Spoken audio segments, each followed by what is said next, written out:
Open world games are everywhere, but some absolute gems never got the love they truly deserve. So today, we're diving into 15 underrated open world games that you seriously need to give a chance. These aren't your typical headliners, but trust me, every game on this list is worth your time. Let's go! When I first jumped into Generation Zero, I didn't expect to be pulled into such an immersive and hauntingly quiet world. Set in a version of 1980s Sweden where machines have taken over, the game leans heavily into atmosphere. There's this constant sense of isolation as you explore empty houses, overgrown fields, and abandoned towns, always watching, always listening for the mechanical growls in the distance. The combat isn't flashy, but it's intense in its own way. Every bullet counts. Playing solo adds a layer of tension, but co-op really shines, strategizing with friends, ambushing robots, or fleeing when things go south. It's not a typical action-packed shooter. It's a slow burn that rewards patience, curiosity, and teamwork.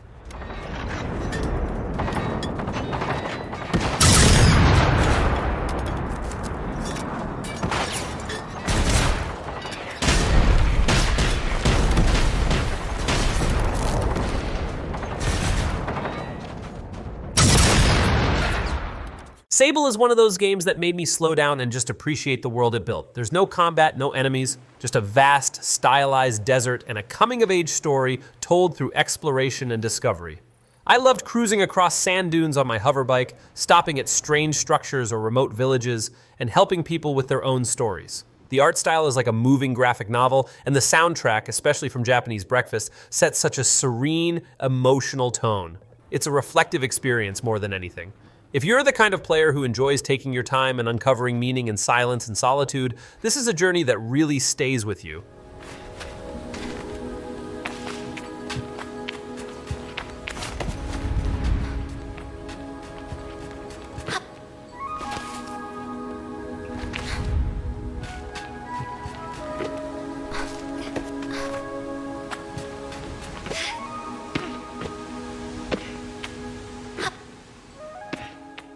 The first time I shifted gravity in Gravity Rush, I was hooked. You play as Kat, a girl who can manipulate gravity to fly through the air and walk on walls, and it's hard to describe how freeing that feels until you try it yourself. What stood out to me wasn't just the gravity mechanics, but how well the game tied them into its story and world. The city of Hexaville floats in the sky and feels alive with its surreal architecture and layered districts. Combat can get chaotic as you're flipping and flying mid-battle, but once you master it, it feels incredibly satisfying. There's something very charming about Kat as a protagonist too. She's humble, brave, and constantly trying to do the right thing. This game definitely deserves more love.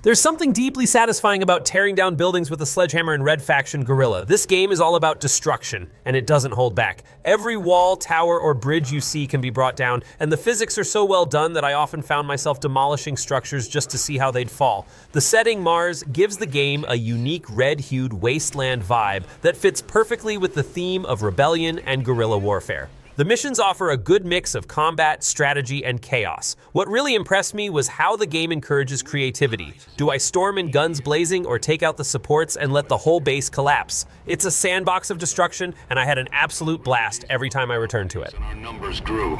Your brother joined us soon after.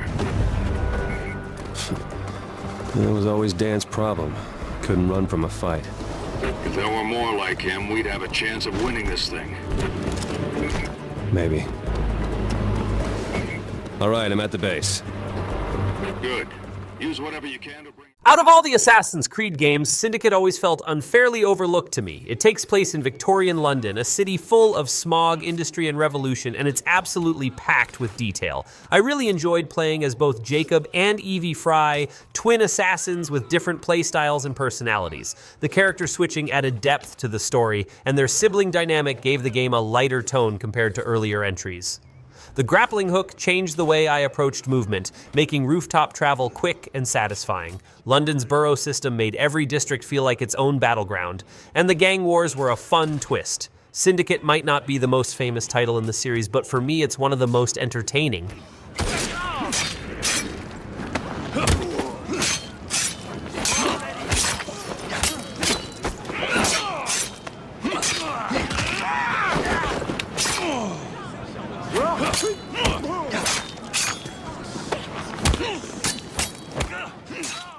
When I played Mad Max, I didn't expect it to become one of my favorite post-apocalyptic experiences.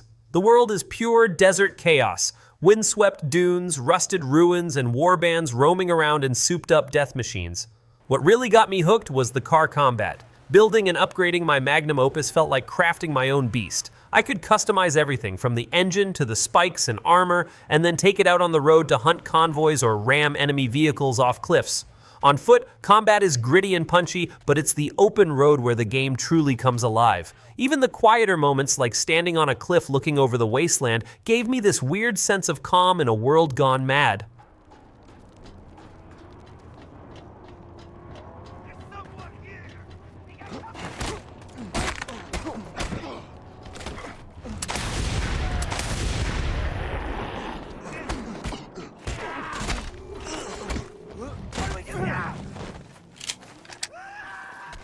Sunset Overdrive is one of those games that just lets loose and has fun with itself. The first thing I noticed was how movement is everything. You're grinding, bouncing, and air dashing across a colorful, cartoonish city while fighting mutated energy drink monsters. It's ridiculous in the best way possible. I appreciated how the game never took itself too seriously. The dialogue's snarky, the missions are wild, and the weapons are as over the top as they come. But beneath all the chaos is a smooth and responsive system that rewards creativity and speed. The more stylish you are, the better you perform. It was refreshing to play something that encouraged me to just enjoy the ride, even when everything was exploding around me. You gotta bounce and grind, or they're gonna chop you up.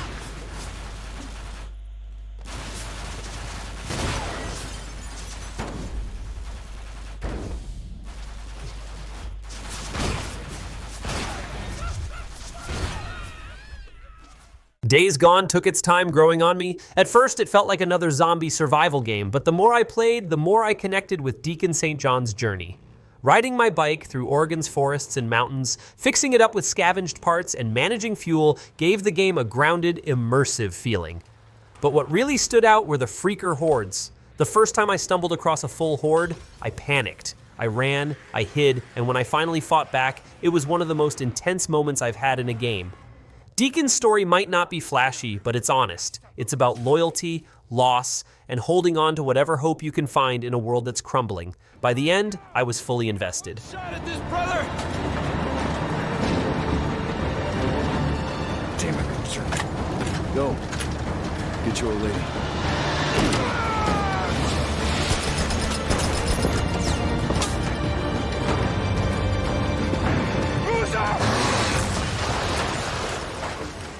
I went into Rage 2 expecting a loud, chaotic shooter, and it totally delivered, but what surprised me was how good it felt to play. The gunplay is fast, brutal, and super responsive. Once I started unlocking nanotrite powers like the Slam, Dash, and Shatter, it felt like I was building a superhero version of myself. Driving around the Wasteland wasn't just filler either. There were bandit outposts, racing events, mutant nests, and all kinds of reasons to keep exploring. The world has this neon-infused punk rock energy that makes everything feel alive and unhinged. It might not have the deepest story, but it absolutely nails that adrenaline-pumping, no-holds-barred action that I keep going back to when I just want to blow things up in style. Estou quase lá. Só mais minuto.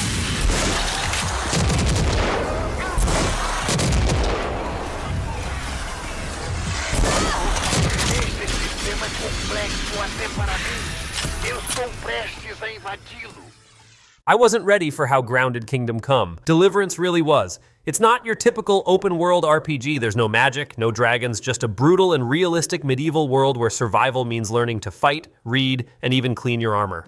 I played as Henry, a blacksmith's son thrown into a war he didn't ask for. At first, I was clumsy in sword fights and bad at bartering, but over time, I actually improved, and the game acknowledged that. It made every little victory feel earned. The historical setting is richly detailed, from villages and castles to monasteries and forests. This game demands patience and attention, but if you stick with it, it delivers a deeply immersive experience unlike anything else I've played.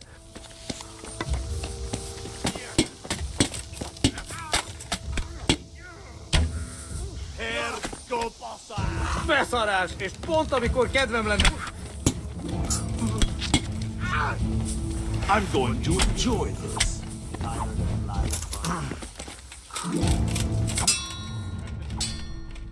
When Watch Dogs first dropped, I remember it got a mixed reception, but when I actually sat down and played it, I found a surprisingly solid open world experience. Hacking the city in real time was a mechanic that kept things feeling fresh. Whether I was disabling traffic lights to cause a pileup, spying on people through their webcams, or draining an ATM without touching it, there was this constant sense of control. Aiden Pierce might not be the most charismatic protagonist, but his story of revenge gave the game a darker, more grounded tone. Driving around Chicago, uncovering secrets, and playing with the surveillance systems made me feel like a digital ghost, manipulating everything around me. It's not perfect, but it definitely deserves more credit.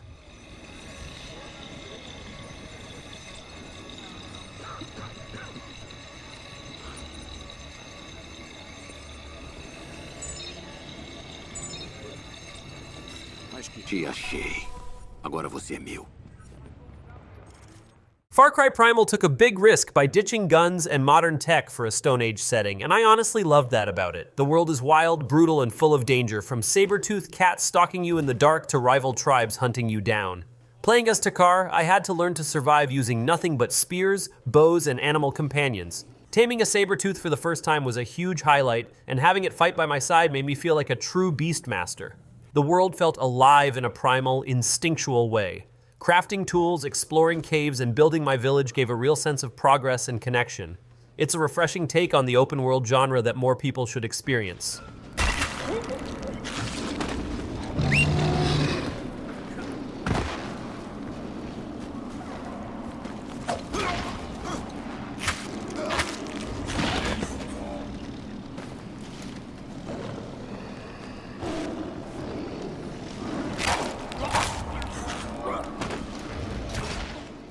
I went into Immortals Fenyx Rising not expecting much, and I came out smiling the whole way through. It's like a mix between Zelda, Breath of the Wild, and Greek mythology, with a huge, colorful world that doesn't take itself too seriously. The humor is light and clever, the puzzles are genuinely fun to solve, and the combat is fast, smooth, and filled with flashy powers.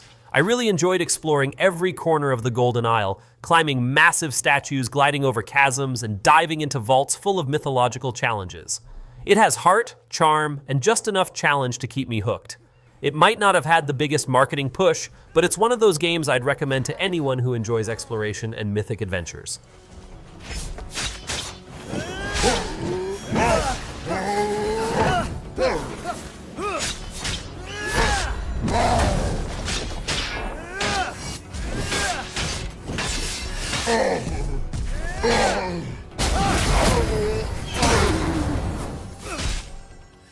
Dead Rising 4 is pure chaotic fun, especially if you're in the mood for mindless zombie mayhem with a ton of creativity. Returning to Willamette as Frank West felt like slipping back into a familiar pair of boots, only this time with even more ridiculous weapons and combos.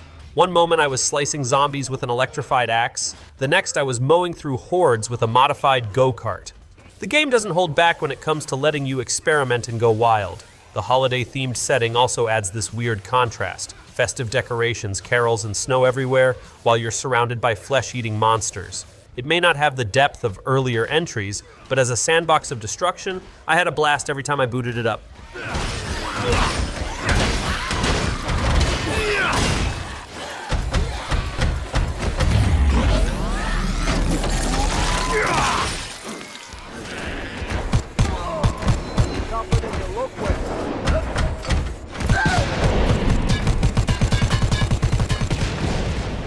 Sleeping Dogs honestly surprised me. I went in thinking it was just another open world crime game, but it ended up being one of the most memorable experiences I've had in the genre. The setting, Hong Kong, is vibrant and detailed, with neon lit markets, back alleys, and dense city streets that feel alive. The story, centered around undercover cop Wei Shin, pulls you into a gritty world of loyalty, betrayal, and honor. But what truly makes it stand out is the combat. It's all about brutal hand-to-hand fighting, and it flows like a martial arts film. I love jumping between high-speed chases, street brawls, and intense missions without missing a beat. It's one of those rare games where every piece fits together better than expected.